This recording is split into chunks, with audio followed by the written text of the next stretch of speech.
Okay, now the final thing before lunch. We're going to enjoy one more presentation. This is domestic, but it's going to take us cruising between the Baltic Sea. This is going to be work from Qvik, Finnish app consultancy or company of design and technology, and head of design, Matias Pietilä. Matias is going to be talking about the creation of present customer experience for digital journeys on Tallink Silja. And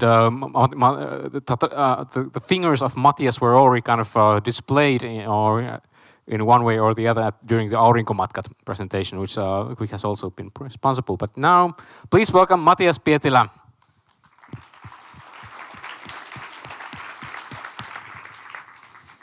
Hello, great to be here. Yeah, my name is Matias Pietilä. I'm from a company called Qvik, designer from there.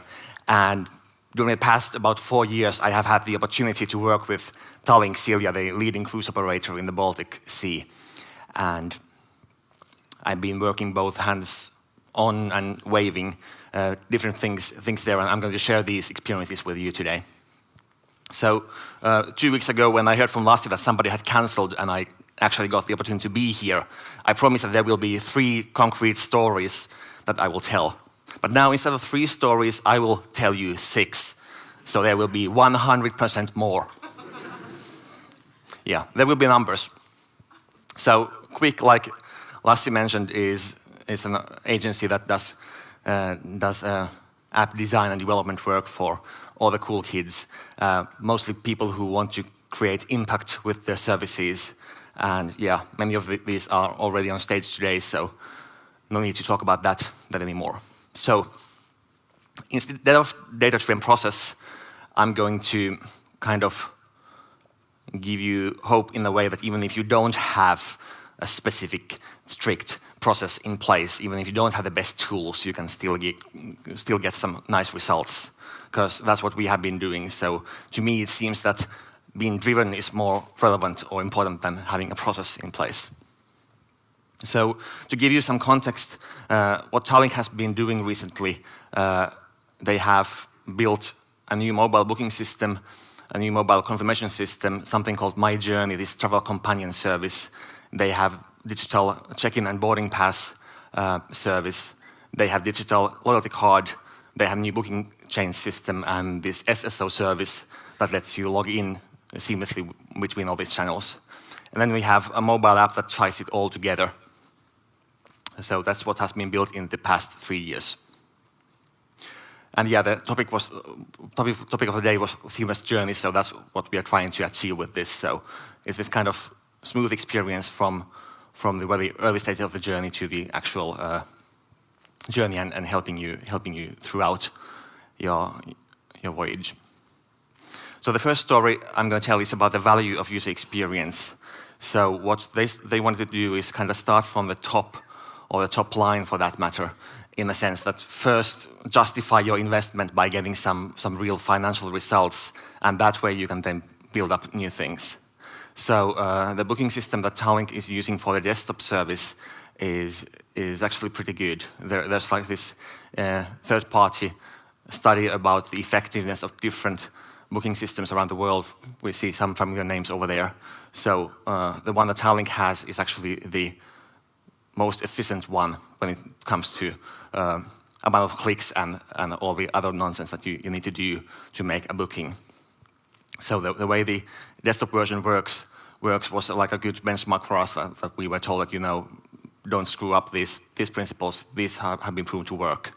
Things like from like searching to browsing, just seeing the options easily without having to input that much data, and seeing the prices update in real time, and being able to complete the whole booking in one page rather than jumping between wizard steps, because typically there are interdependencies between these steps, and it will cause problems if you don't let people customize everything in one place. So for the mobile design, we follow the same principles and smart default values everywhere, and that way we're able to reach good results. Yeah, like Lassi mentioned, these same principles were also utilized with Aurinkomatkat.fi booking service. Also the same kind of idea of letting people customize stuff on one page without jumping back and forth. Also, the new ticket vending machine for VR is using the same principle. So good stuff coming up. One question related to that kind of getting rid of the wizard's thinking is that what will happen to ancillary sales, like selling all the extra stuff. But it has been seen that there is no decline actually, while the total sales have increased a lot. So getting off the way of the user is the key here. So yeah, the results for the mobile service of Talenxeria have been phenomenal, and it's not just about sales, but also the kind of customer happiness that is through the roof, and we are really happy with these results. So that was the first story about kind of focusing on the business metrics and understanding where the money comes from, and that way getting license to do nice things.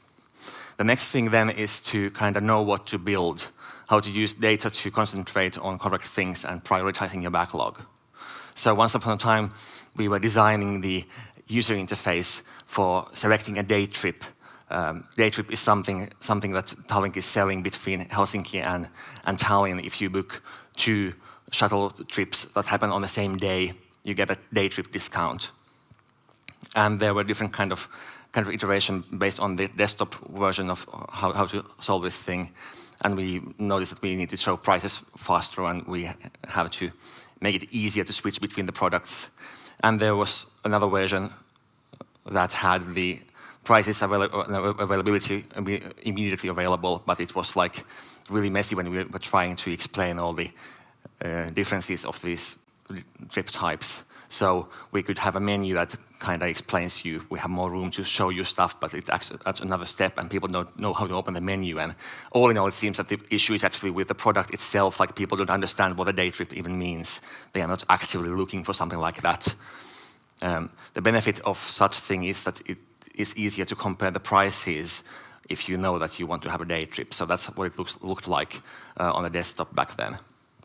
We came up with the idea of, okay, let's not ask about the product type, let's ask when you're coming back. If you say no return, it's one-way trip. If you say same day, it's day trip. If you select something else, then it's like the normal return trip. And it's a clever way of thinking, but it's not natural to people to think in terms of when am I coming back. So what we ended up with my designer colleague Eva Erkko was that kind of design where we actually ask you, like, when are you going, and the user interface adapts to that smartly below there. So based on what you select, we show you different kind of picker logic. And it was a nice breakthrough in a sense of UI design. Okay, there were some issues. It made it harder again to find the one-way trip. But it was never built. We always had more important things to do. So a couple of years went by and it was not built. Last spring, it kind of resurfaced. We had a sprint planning meeting where it was discussed, like, this thing will now be built. And I just asked this like innocent question from our PO, like, why were we building this again? And why now, if not before? And he then took a look at the data, comparing the day trip sales for desktop versus mobile. So on desktop, we have that day trip product being sold.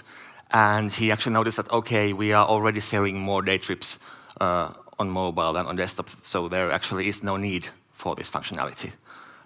So we didn't ever build it. So it was a really good lesson to kind of iterate the user interface, and it was a nice breakthrough there, but even more important decision was never to build it because it was not needed.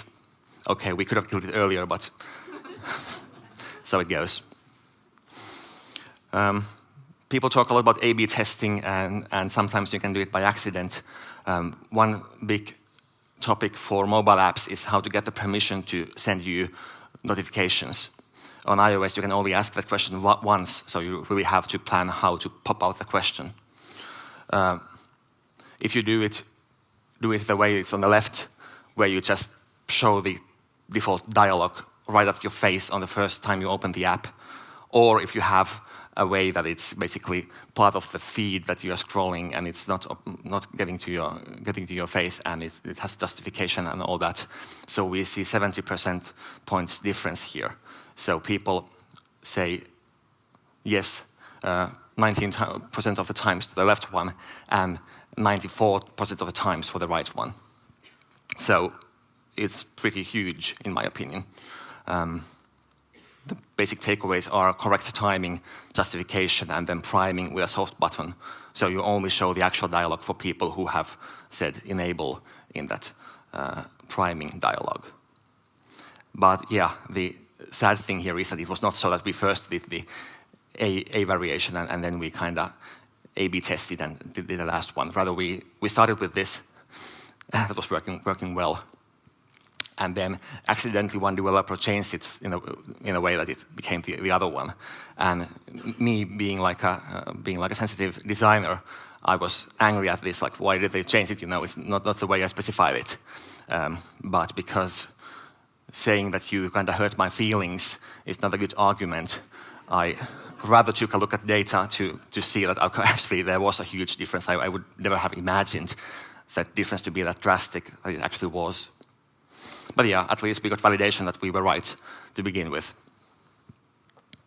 All in all, when developing digital services, it's a good idea to have these ongoing, simple measurements that you do semi-automatically. So for example, we are always tracking the customer happiness for this My Journey service, this trial companion. And when we are launching new services, we were then following how different markets reacted to us adding new functionality there. So when we added this support for shuttle product, which is different from cruise, wanted to see how it works, and we saw that, yeah, nothing has changed, so we're doing okay. It's also nice to see how different markets are. So Finns and Swedes are more demanding than some other markets. Also, we have been asking people like what they use the service for. This is not too up-to-date data. We have new services added, so this is no longer true. But still to understand like what people find most valuable, to focus there. Then there is the kind of metric of app ratings. It's like a vanity metric, somebody might say. We are happy with what we got, but basically the analysis that we do is that these people are happy who give 5 stars. The ones who give 4 are typically happy, but they have some feature requests. We still don't have that many features there, so I fully agree with these people that we could have more. And then the ones who give 1, typically they are bugs. But there's also another important point when it comes to ratings is that if your ratings are bad, people don't download your app. So the difference between 3 and a 4-star app conversion is huge. So it's really important to get your ratings above the threshold of 4 stars. And yeah, when taking a look at like Google Play conversion figures, we see that we are doing well. Actually, we also here we kind of learned about this metric or the possibility to see this in the analytics like afterwards. So we haven't really taken too much action, but we just saw, okay, we're doing like really well. Also, people don't uninstall us right away like many other apps get uninstalled. It's a huge issue in travel industry that people first download the app and then they delete it after the trip. So one way to battle that was when we added this loyalty card in the app, so the uninstalls after trips reduced by 40%. So that's a good achievement for that. Oftentimes when we talk about being data-driven, we concentrate on these numbers and figures like that, but it's worth remembering that qualitative data is data too. And when designing new stuff there, we have been having this definition of ready, that no story can be developed before it has been prototyped and the prototype has been tested with real people. Only then are we ready to start development. And in our case, it has been working pretty well because we can be doing this hallway testing in terminals and onboard ships when people have time. So it's a nice way to kind of bother them.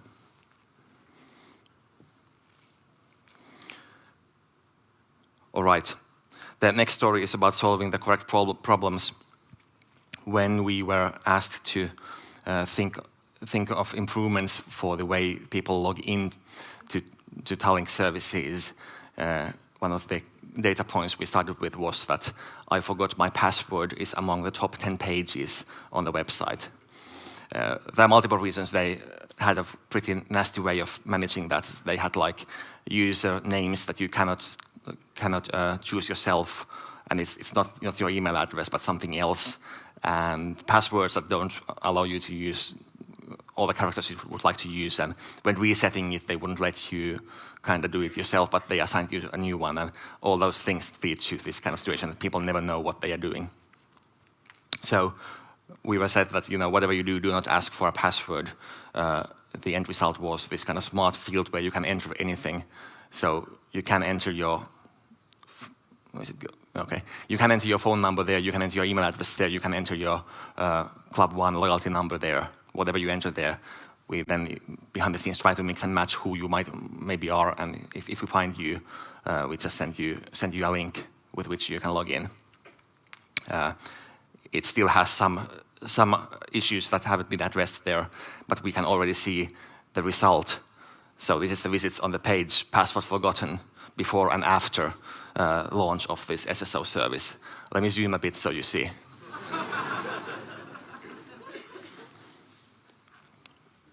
Okay, my last story is about using data to guide your UI design. There is this one problem that when you are booking a trip for multiple people and you want to have multiple cabins in it, so how to put correct people into correct cabins, it becomes pretty complex because you also need to take into account the rules. There need to be a certain amount of certain age groups in each cabin. There has to be an adult. They cannot be only adults in a family cabin.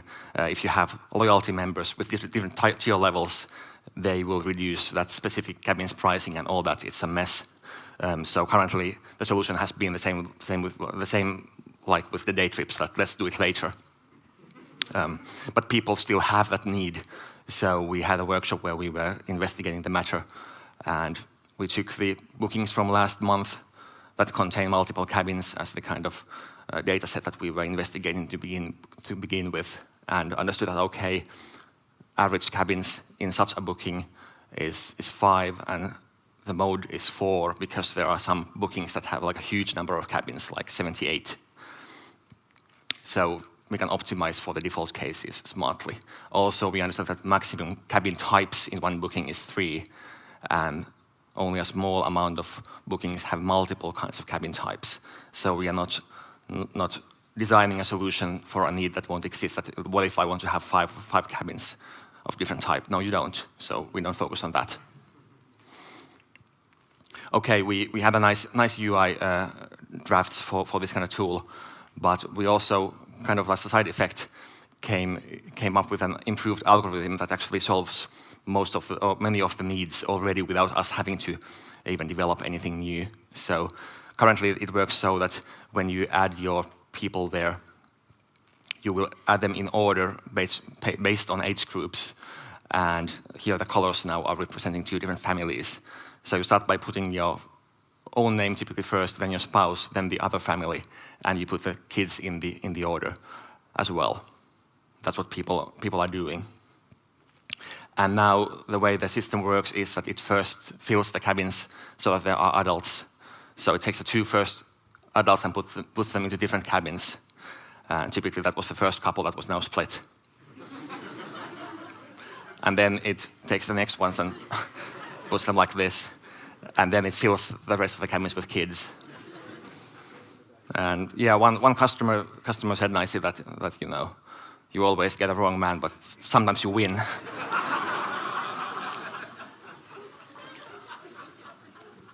So the idea that one developer just out of the blue came up with was that what if we do it instead in a way that we kind of first assign the slots for different age groups using the same logic we saw first. And then we start filling them in order. So in that sense, doing this way, what we get is that the 2 adults get there correctly. And the kids, now in this example, they happen to be correct because of their age group order, so we don't know that. But at least with a much larger likelihood, we get the adults right. If we have a family cabin, it becomes much more complex because we don't know anymore, like if it's like grandparents and parents, and if the parents want to be with the kids, or if the parents want to be alone. We have no idea of that. So for that, we would need some further smarter solutions, but we are still now able to solve the basic case with a trivial change in code. I don't have results of that yet. It's such a new change. But yeah, the lessons learned here is that it's mostly about attitude, not so much about your tools or processes, mostly about being curious and caring what you do. And yeah, sunken costs have been mentioned here multiple times already, but yeah, don't be afraid of that. You don't have to build everything that you have designed, however much you happen to like your design. Smart default values are a key for making efficient things, and you don't always need to have AI for that. You can just take a look at your data, and oftentimes the decision is actually pretty trivial once you see the real data behind it. And sometimes you learn by accident, and that's also perfectly fine. Thanks for your attention.